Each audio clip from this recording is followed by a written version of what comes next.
How to use custom fonts in Framer. So hello guys and welcome back to today's video.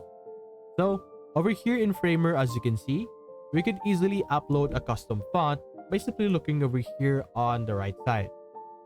Over here, click on font. Then you should be able to see this as a default. Let me zoom in over here so you guys can see. So simply click on all, then custom font. And as you can see, you are now able to upload fonts from your computer and add them to your project. Now, everything that you have uploaded will now be available for any project or workspace that you're going to work on. You could get fonts from places like the font over here, find really good fonts available.